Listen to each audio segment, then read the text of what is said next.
আপনার পাশে যে প্রিয় মানুষটা আছে সে কি আসলে আপনাকে আপন ভাবে, নাকি সময় মতো ছুরি মেরে চলে যাবে? কাছের মানুষই কিন্তু সবসময় বেইমানি করে। এই সত্যটা সবচেয়ে নিষ্ঠুরভাবে বুঝেছিলেন নিকোলো মেকিয়াভেলি। চলুন জেনে নিই পাশে থাকা মুখোশধারী স্বার্থপর মানুষ চেনার ৫টি ডার্ক সাইকোলজিক্যাল ও বিজ্ঞানসম্মত সিক্রেট। ১ নম্বর, সুবিধাবাদী আচরণ। মেকিয়াভেলির মতে, যখন সে আর তোমার থেকে কিছু পাচ্ছে না, তখনও কি একই রকম থাকে? সুবিধা শেষ হলে সম্পর্ক শেষ, এটাই ভুয়া মানুষের প্রথম লক্ষণ।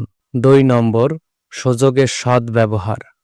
মেকিয়াভেলির মতে, মানুষ দুর্বল অবস্থায় ভালো অভিনয় করে, কিন্তু ক্ষমতা পেলে বা সুযোগ পেলে পাশের মানুষটা অহংকারী হয়ে ওঠে। সে আসলে কে তখন ঠিক বুঝে যাবেন।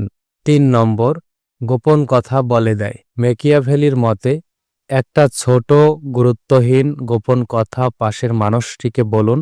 যদি সেটা অন্য কারো কাছে বলে দেয়, তাহলে বুঝে নিবেন আপনার প্রিয় মানুষটি বিশ্বাসযোগ্য নয়। ৪ নম্বর, বিপদে পাশে থাকে না। মেকিয়াভেলির মতে, সুখে সবাই থাকে, সংকটে নয়। যে ব্যক্তি সমস্যায় অজুহাত খোঁজে সে কখনোই তোমার মানুষ না। ৫ নম্বর, সবসময় আপনাকে দোষ দেয়। মেকিয়াভেলির মতে, যে মানুষ কখনো ভুল স্বীকার করে না সে মানুষ নয়, একটা মুখোশ। সঠিক মানুষ নিজের ভুল মানতে পারে,